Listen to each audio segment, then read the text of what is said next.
Good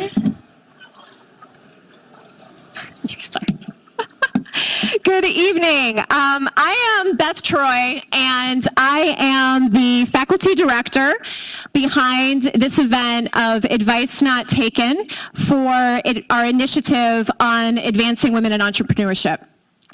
And the deal is that whenever you create an organization about diversity and inclusion, the question that comes up is, what do we do with the people who might not identify with that group? But I see that we actually don't have that problem here tonight. So even though we're an event with women in the title, there's a lot of men in the room. And not that I necessarily want to clap for all the men in the room, but let's just give a clap for this full room that is definitely showing up a diverse offering today.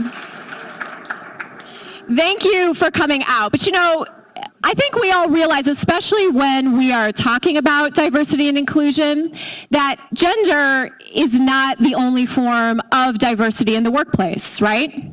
There's race, there's socioeconomic backgrounds. We bring different perspectives to our businesses. We bring different goals. We have different definitions of success.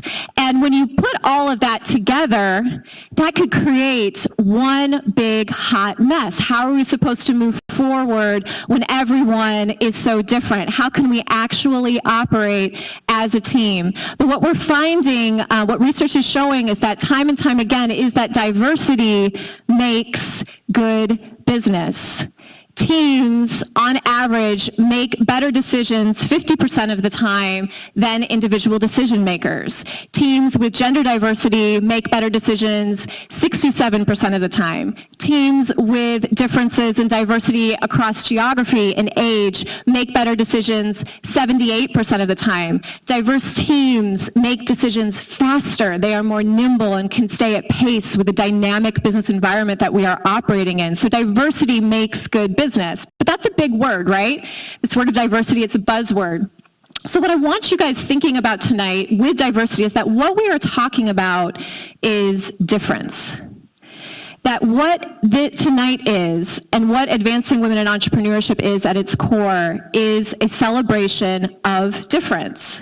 That we are all different, and if we're all different, then especially in an entrepreneurial environment, we are going to operate differently. Women bring a different skill set, they bring different behaviors, and they bring a different perspective to entrepreneurial environments. And in keeping with that, it makes sense that the standard advice that we might get for how to start, how to run, and how to scale a business might not work for everybody. And so what we have assembled here is a keynote speaker and a panel of Miami alumni who are also female founders who are going to be sharing their stories. As they're sharing their stories, I would like you to think about your own. I would like you to think about what it is about you that makes you different, what it is that you bring to the table that is unique or special that you can ultimately wield when you leave here for a business that either you might start, that you might work in for somebody else. And I just want you to think from their stories exactly what is that takeaway that you want to take that step for the future that you want for your work life. So without further ado, I'm going to introduce Dean Mark Rubin, who is going to introduce our keynote speaker.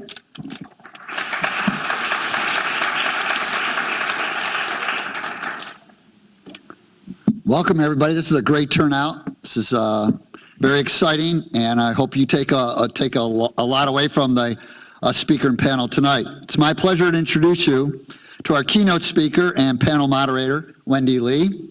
Wendy graduated with a business degree from the University of Mississippi and started on a career in marketing and consulting. She's an experienced startup leader and serial entrepreneur who has a proven track record of success in creating, growing, and selling businesses.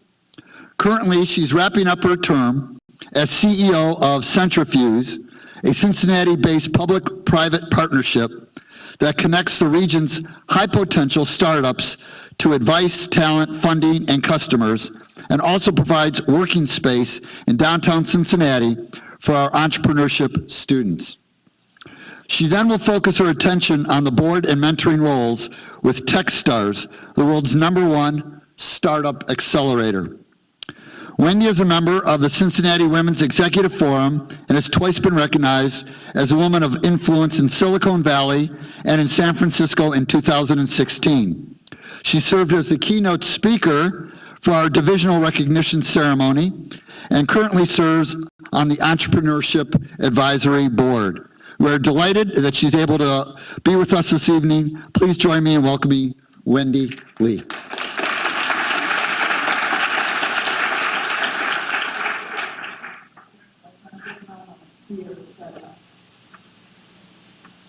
Okay, can you hear me?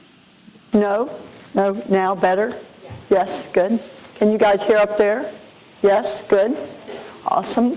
I'm going to have a seat so I don't wander around too much. And so Beth, I've got my iPhone set so I can stay on time. And we'll take it from there. Oh, it's so fun. So I'm a little frazzled because I just flew in from Denver. I moved to Boulder last week. I've been in my house for 3 nights. I have 150 boxes sitting around. So if I'm half dressed, just don't notice, right? I've got to keep this thing on now for 3 days, which I'm out for 3 days. So this has been a long time coming, and I want to thank Dean Rubin for the introduction and your kind words, but also for Beth and all the work we've been doing together to get to this point. I mean, not in everyday collaboration, but just thinking through the kickoff. And more important than the kickoff, the actual program that would deliver results, meaning give you a different perspective on how to take on an entrepreneurial arc in your profession, is how I would say it. You don't have to be an entrepreneur necessarily, but just being entrepreneurial in whatever pursuit you decide to tackle is the spirit of around which I'm going to speak tonight. So a little bit more background, and then I'm going to go to some notes, because I just adore Advice Not Taken. Whoever came up with that name, that title, it's extraordinary. And, I do speaking and presentations all the time, but this one was very provocative for me, because the truth is, I didn't get a lot of advice. No, that's the truth. I mean, from hardly anyone, and I'm not sure why, except when I started thinking about advice not taken, I said, well, that means you had to have some. So I don't know if that screws up the whole program, but I will say that what I decided to focus on are those principles, actually, perspectives that were given to me by folks, my mom, my dad, my mentors, and along the way, and that just didn't turn out to be true. And so at the time, I probably believed them and probably operated with those principles, but then now these decades later, they really weren't true. So there's 7 of them, and I'm going to go through them and talk about my experiences with them. But the part that Dean Rubin didn't say is, I'm from Oxford, Mississippi. There is another Oxford, by the way. And it kind of looks like this one, is the truth. It's small and it's sweet and beautiful campus and buildings that look alike. So every time, even though I was very frazzled coming today, every time I'm headed this way, I do feel like I'm coming home. So I am from Oxford, Mississippi. Deep Southern roots, oldest of 4. And I think from that, you'll get the rest as I tell you the advice that I did not take, that really wasn't given either. But it was a perspective. Okay, first, and if you're taking notes, I'm going to go through 7. I'll go through them quickly because I don't have that much time. So number 1, power equal fame, fortune, control, and authority. in my mind, I think based on the models I saw in my family and in government and all around me, I just imagine that that's what power looked like. That you had a lot of money and your name was all around and you had authority and you kind of bossed people around. And that equaled power. Well, let me share with you, that has nothing to do with power. So power is nothing more than influence. And it is actually very subtle. And the more subtle power is, the more awesome it is, the more it distributes itself. And, you know, when you think about that, if you sense power, then you know that it's quite graceful. And it doesn't always come in a suit. It doesn't come in a middle-aged body or a young body or an old body. It comes in all different colors and all different shapes from all different backgrounds, and it has to do with what's inside, not what's on the outside. So that may seem a little airy-fairy to be my first point, but trust me on that. That you need to develop your own sense of power, and it's kind of not what you think. So I'm going to start there. Second one, I think the advice that was modeled for me, perhaps not provided verbally, was respect authority. And, you know, your political leaders have authority, your business leaders, your professors, your ministers, especially if they were older than you, then you were supposed to respect them. Well, let me share with you that that's not always necessary.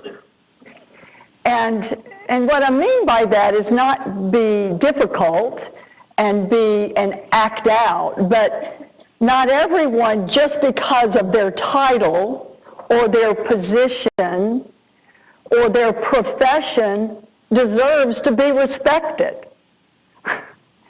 Respect is a very fragile thing.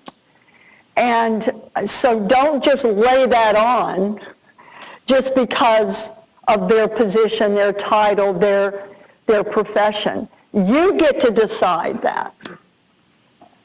And I think over time, and by the way, I've lived around the world. Even though I'm from Mississippi, I've lived in 3 countries, 5 states. Cincinnati was my 34th address. Boulder is my 35th. So I have a lot of exposure to lots of people. And so I go back to this, don't necessarily have to respect authority. Now, here's what I would suggest though.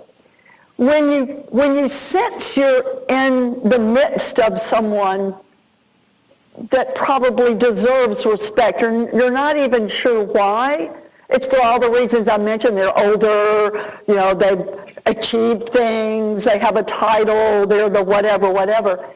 I think how you demonstrate the beginning of respect is by asking questions about why they think the way they do.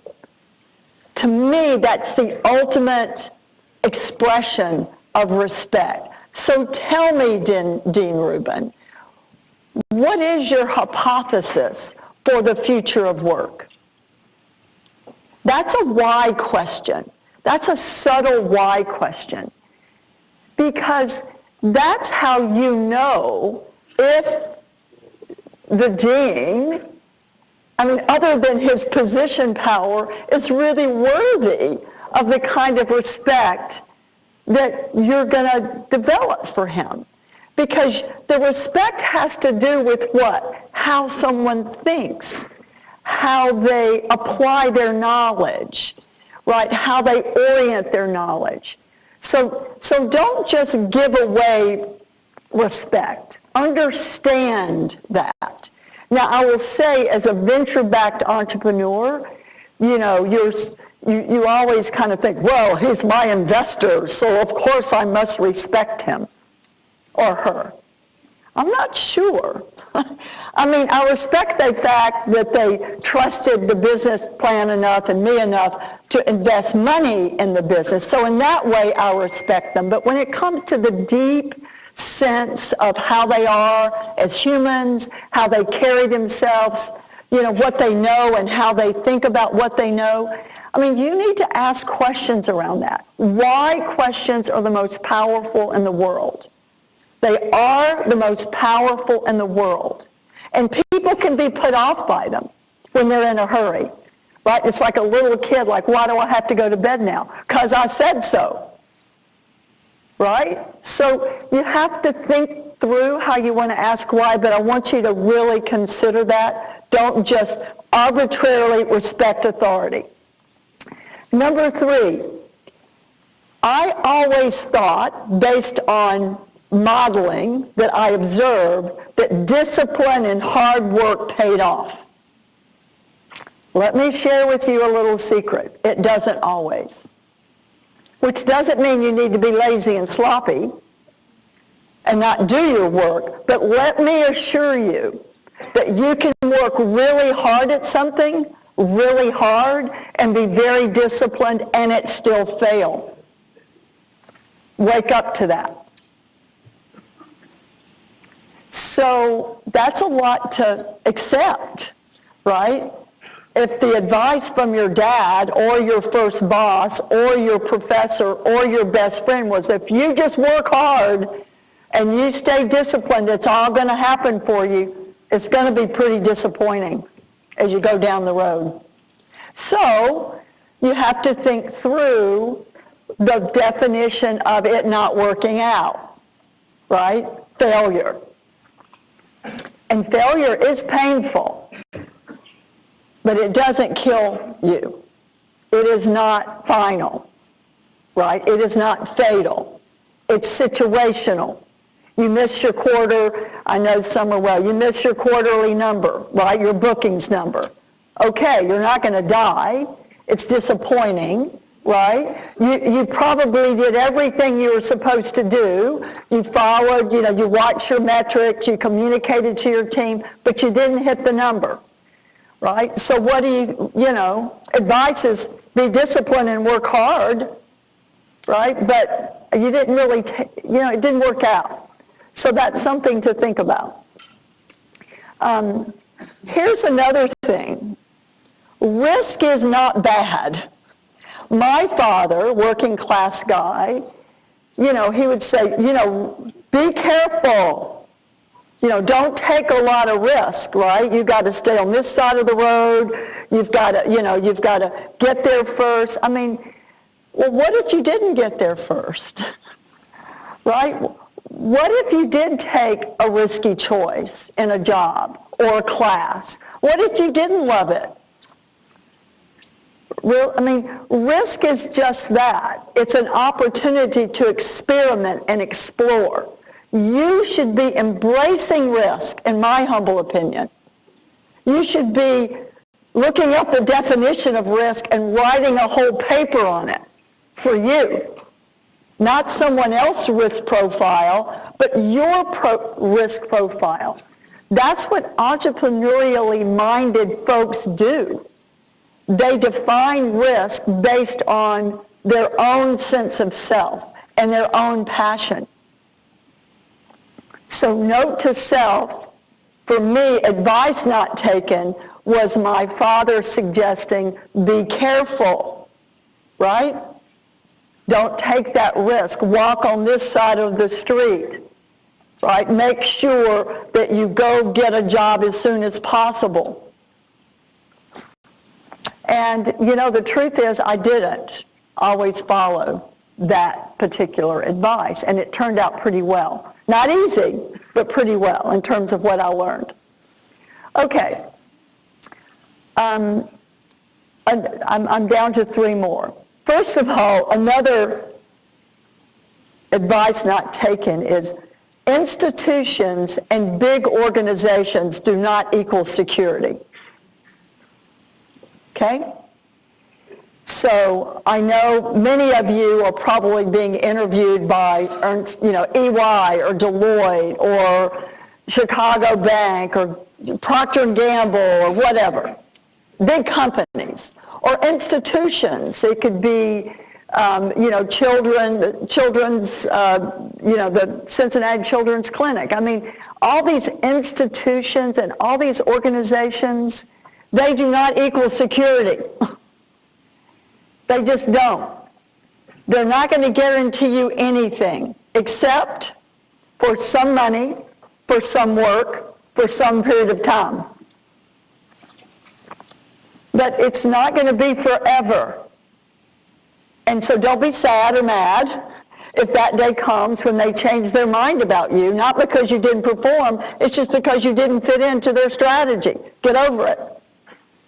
In fact, if you're entrepreneurially minded, you'll understand that and you'll be open to that next chapter, whatever that might be, or maybe it's a pause in your career. But these big companies that we know and love, and we buy their products and we're consumers of their services, and this lovely institution and all the others, they cannot make a commitment for security for you. You're the only person that can make that commitment to yourself, is to find colleagues and places and professions that bring you a sense of security. Okay, makes sense so far? All right. Another thing you may have been told, or you may be thinking, is that you're going to get what you deserve. You do well, you come in early, you work hard, you're going to get what you deserve. Doesn't always work out that way. I have operated my whole life with a very high deserve level. I don't know how I got it. In Mississippi, they didn't give that out easily. I think I just decided I should deserve a lot. But I got to tell you, I didn't always get what I deserved. I'll give you an example. I was running a startup in San Francisco. I invested $1 million of my own money, 4 years of my own time. I got zero from that experience, meaning financial. Zero financial return. I didn't take a salary. I invested $1 million. I worked 4 years. That was the vesting period. Probably 12 to 15 hours a day, most weeks. I got zero in return. Financial return. I felt like I deserved more, right? I felt like if I listened to my grandmother and my parents, you get what you deserve. Well, I'm thinking, am I bad because I got nothing from that? No. It just, the situation didn't work out. And what I did get was a lot of learning and a lot of experience. And you say, oh, well, that's like second place. But I did get that. And I trade on that learning all the time, that knowledge. But you don't always get what you think you deserve. And that's when you have to suck it up and move on, right? And you take that, you package that experience from there. That still was painful. It's not to say you can't feel that pain or that disappointment, but you just suck it up and you move on. I didn't get what I felt I deserved. At least 1x on my money. At least my money returned, right? So that's something to be aware of. So I guess the other thing is, around that same idea is, I would ask you to reduce your need to be recognized, to get a big pat on the back and to be recognized and to get a badge. I think that's overrated. I'm not saying it's not cool or fun. I love it. I've gotten so many awards even since I've been in Cincinnati. They're always a complete honor. But the truth is, you have to learn. The advice I'd give you, because it's different from what I thought, is that you just have to learn to give yourself a pat on the back. You have to recognize your worth. You have to recognize your passion. you have to recognize that and find a way to give yourself what is required so you can continue to achieve in whatever field and industry you decide to achieve in. But if you wait for others, Beth or anyone else, or to give you that proclamation, I think you'll play small. I think you'll become a little bit insecure, right?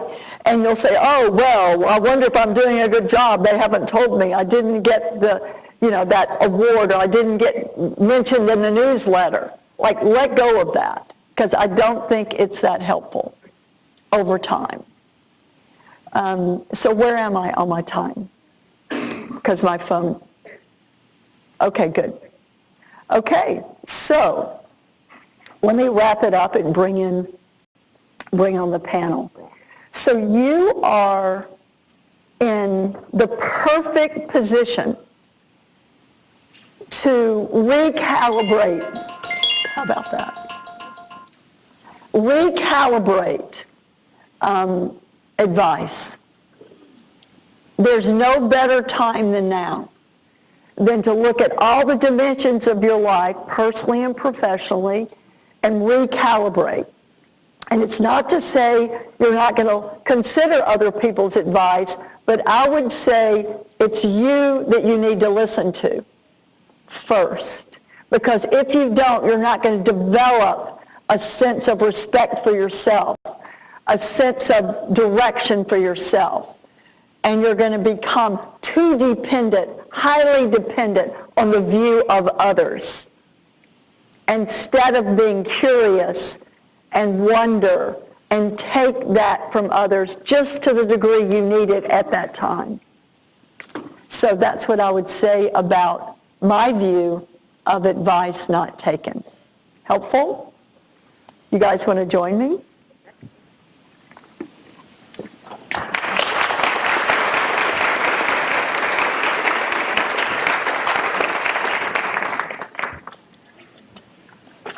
These are slippery chairs, so be careful with your leather and your jeans. You don't want to slip out and bust your backside. It'll be entertaining for everybody. Yeah, for a few minutes it'd be good. So, Close. do you want to pull it up? We don't want you to feel short. That's not a... No, wrong. No, I'm good. Shorter, so I have like somewhere to rest and eat. Oh, that's awesome. Okay, got it. Okay, so we're going to continue to play with this subject, advice not taken, and see how it goes for you guys. And I think rather than do our I'm sure you as professional students did your LinkedIn survey, like the LinkedIn, who these people are and where they came from. So we're going to put a check on that. I really dislike when someone reads out my LinkedIn. It's like, please. We know how to Google and check LinkedIn. So we're going to make some assumptions there. But I do think a little thumbnail on like this particular program would be helpful. Like, this is a big deal for Miami, and this is unique in the whole United States, this kind of program. So maybe a thumbnail on just how you're thinking about that, and then an introduction through advice not given, I think would be fun, and that's what Beth suggested. Okay, perfect. So, hi everyone. I was told to basically get close mouth talking to this thing. So can you all hear me, everyone? Yeah. Okay, Good. perfect. Got it. Thank you. Perfect. So my name is Summer Crenshaw. I'm the co-founder and COO of a company called Tilder. We're down in Cincinnati, Ohio. We're a marketplace for jobs.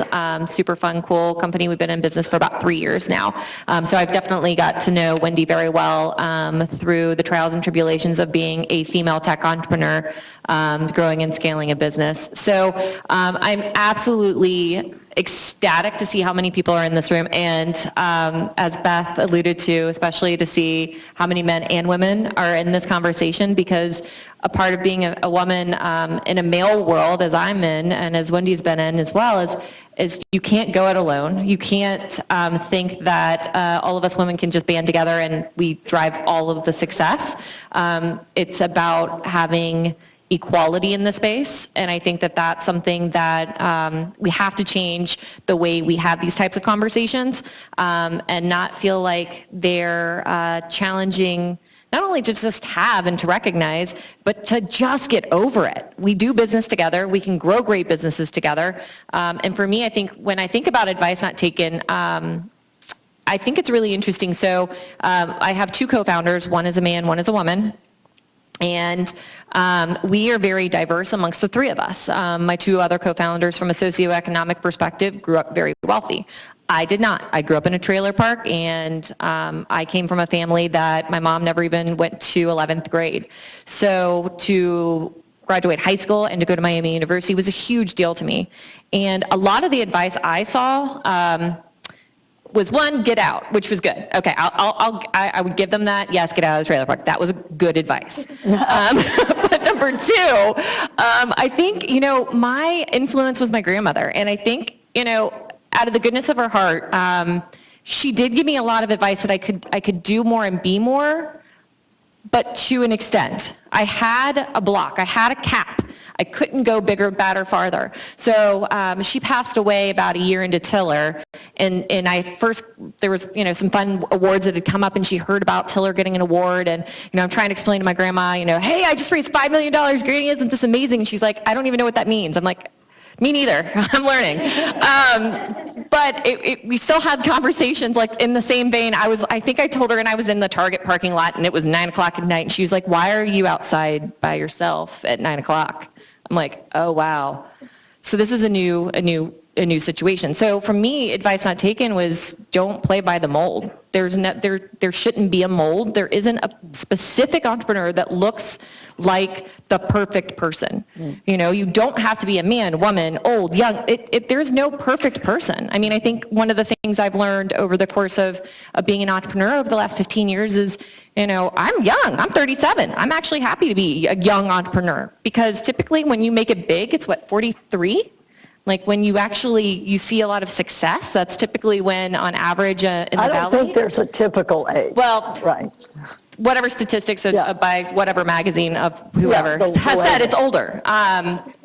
So I'm excited to look at, for me, seeing more women coming to the table and saying, you know what, I'm going to raise my hand and I want to venture out of the typical, and to ignore some of the things that we might have been told as females, just because not, generational, not meaning bad by any means. It's just a different direction. So I think that that's why I'm super excited. And personally, for me, it's all about being willing to fail. So I tell my team all the time, WTF, and they're like, oh gosh, what, is she pissed off? And I'm like, no, just, you have to be willing to fail, period. Just do it. So a theme as we carry through, I want to parse out the themes. I do think that there is no typical. I think, if you just say, whatever boundaries you create are the ones you create. And so don't take others' advice about those, because you're going to find yourself being too constricted anyway and too restricted. So why look at others for their restrictions? And because I think that way you're just more open. And the whole point is the upside of life. That's the whole point, is the upside. You're looking for the sunny side of the street and for the upside. So don't think about typical. Think about upside.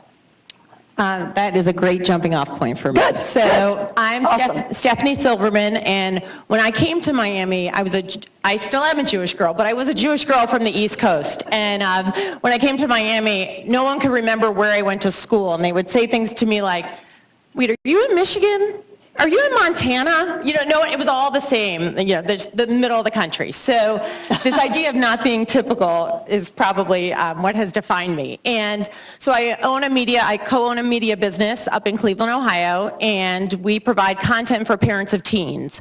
And if anybody knows anything about media, it is a very dynamic environment. And it has changed since we walked in the room tonight. And there are two moments in our business that my business partner and I looked at each other and said, we're not doing that. And so the first was, we started the business in the fall of '08, and that was the bottom's falling out of the market. It is a horrible time economically, and we decide that we're going to jump in with a print publication all about raising teenagers. And people thought we were completely nuts. And looking back, we may have been, I don't know. And so we bootstrapped the company. We were running the company for a few years. We were taken in by a company, actually, not even an incubator, very similar, I think, to Centrifuge, called Jumpstart up in Cleveland. Oh, I love Jumpstart. Yeah, so they were starting a mentorship program. And my business partner and I were selected for the first class. It was a great opportunity. And we were assigned a few mentors, and from early on, they were pressuring us to raise funds. You know, you have to have a capital raise. And we would look at each other and we'd say, and the joke was, we'd be all in. We're like, yes, we're doing this, we're doing this, we're doing this. And we would pull out, and if anybody's from Cleveland, so this is at 67th and Carnegie. And so we would pull out the parking lot, and we would be on Carnegie. And by the time we hit Carnegie, which was about 14 seconds, we would look at each other and say, we're so not doing this. So, and for us at the time, it was, we didn't know, I rescind that. We knew our business very well, and media was so dynamic, and we were still trying to figure out the formula. And we realized that a lot of the information and the pressure coming at us was from men, and I love you guys, I'm just saying, and this goes back to just differences, was from men saying, there's one way to do it, and this is how you're going to do it. And we knew that it wasn't the right thing for us. And we really stayed true to it and eventually stopped beating ourselves up about it. And that was in 13, 14. We are now at the end of a capital raise right now. If anybody's parents don't want to give to Miami this year, I have a great investment for them. But it was the right timing for us, and we knew we had to wait for a bunch of things to happen and variables that we couldn't predict before. And frankly, had we raised money back in 13 or 14, we wouldn't be in business today. Yeah. There were too many things changing. There were too many things changing in media, and it had to be the right time. And I think you had said it earlier about this whole idea of we knew our business, and I think both of those, when I look at those two instances for us, we knew our business better than anyone. And I think, frankly, and it probably has to do with how women are raised, and I hope it's different. I have 2 kids in college right now, my boys, and I have a daughter at home. And I do see some differences, but I think it's this idea that women tend to question themselves more and look to, at least for me and the generation, you know, above myself, and seeing more men in these roles and thinking, well, wait, he's successful. One of my mentors started Office Max. Successful guy, right? But it was a different time. And I think allowing ourselves to say, you know what? I'm going to listen to some of this advice, but I'm not going to take all of it. Yeah. I'm going to take it all in, and then I'm going to decide what's right for my business. Yeah, I love that theme. So how many of you fancy yourselves as starting a business from scratch, rather than go and work for an organization? Raise your hand higher if you want to start something from scratch. Okay, got it. Well, your program was started from scratch, right? So let's 2 hands up. Okay, so an important point here is that when you start a business from the beginning, there are lots of ways to grow it. Okay, so full stop. But there are certain folks that would advise, and I know Ray very well at Jumpstart, he's a good friend, and even in the world I'm in now, which is different from the world I was in before, it was like you were looked down upon if you didn't use other people's money, because then you're not cool. You're only cool if you use other people's money to build a business. I'm not kidding you, especially if you're on either coast. And Cleveland, and now a little bit in Cincinnati because of the work we've done. Well, let's just say that is absolutely a way to grow a business. As long as the market's big enough, as long as the product is differentiated enough, as long as the team is strong enough, then you rock on with that other people's money. Otherwise, you may not. You may go slow and have customers finance the business. You may use your own money, but the point is that is excellent for advice not taken, because you are holding true to what you and your partner knew at the time. The situation didn't look right, right? Yeah. And so here you are years later. That happens all the time. So I think from an entrepreneur and entrepreneurial, and let's go to all of you guys who want to work for an institution or an organization, you might come to a point where someone asks you to start something new inside that big company, right? And you've got to decide the metrics for that new business unit. And even who you want to report to. I mean, and some say, well, you need to stay with your boss because you know him. Well, no, you may not. So you get to decide those things based on your own sense of self and sense of purpose and passion, I think. So that's a great one. Okay, let's keep going. Okay, so my name is Manu, and I am the co-founder of a business consulting company. So we're actually relatively new. We just started up in March. We just got our first client in July, so very new, especially compared to the other ladies up here with me. But I was always told that I needed to go work for a big institution. Both of my parents are Procter & Gamble employees. Both of my parents have worked for Procter & Gamble for 25 years. Oh, dear. Yeah. So I was always Advice told... taken. Go get a job with benefits. Exactly. So I was always told that that's the way of life. You go to school, you get a job with a big company, a Procter & Gamble, a Johnson & Johnson, something like that, and you live your life. You stay there for 25 years, and then you retire from there. That's not really the way of life anymore. As we've just seen with just millennials in general and people entering the workforce now in general, we don't stay at companies for 20 plus years anymore. That's not how it goes. And I was always one of those people. I came to Miami and I wanted to do something that would benefit others. I wanted to be able to help other people. So I thought, given my parents' advice, maybe I would go into psychology because that, I would be able to work for somebody else, but I'd still be able to help out other people. It didn't necessarily work out that way for me. I went into the staffing industry instead. And I really learned that I wanted to be an entrepreneur. I wanted to start something, and I wanted to make an impact. I just didn't know what I wanted to do. So I quit my staffing company to go get a master's degree, and I got my MBA. I figured that would help me in the business world because it would give me some more insight into how to run a business. Anybody considering an MBA, it's great, but no. It's not really what helped start my business. It helped me find my co-founder, who I started my business with, but really we saw a need for startups. Startups don't typically last past year 3. And so we saw that need and we wanted to fill that gap. So what we do is we help them start, we help them scale up, and we help them succeed so that they last past year 3, they last past year 5, they last past year 10. So I'm doing what I wanted to do in an entrepreneurial role. I did not go into a big institution like my parents wanted. It's working out just fine for me. So if anybody has doubts, it works out just fine to not go work for a big institution or organization.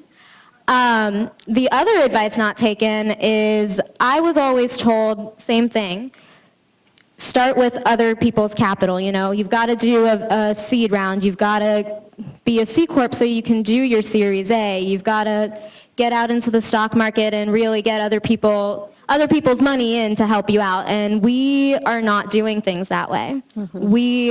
I've depleted a lot of my savings in starting this company, but I really, truly believe in it.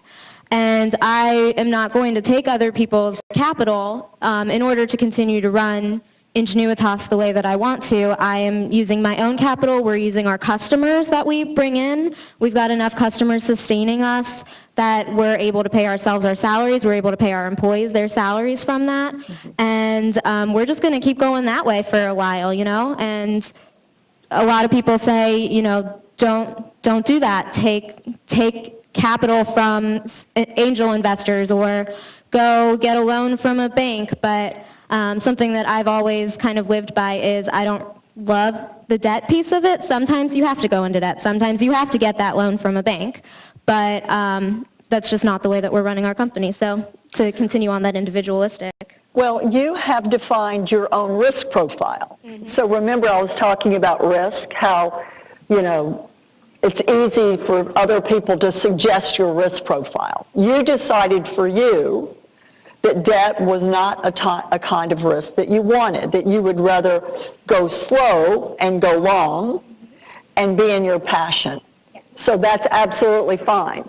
But I do think even if you work for an institution or an organization or your own self, you've got to get clear on your risk profile and know that that will change over time as you flex your muscles. Okay, we have one other. All right. Hi, guys. I'm Cammie. I'm actually a sophomore here at Miami. Oh, awesome. So I'm still here. I'm going to class. I came from class. But I started a clothing company this past year. Actually, we had our launch in July. So if you see anyone wearing anything, let me know. That's really cool. But I'm 19 years old, and starting a business was not something I thought I would be doing at 19 years old, but when you want to do something and you have an idea, something I was always told, and this is my advice that I did not take, was to wait.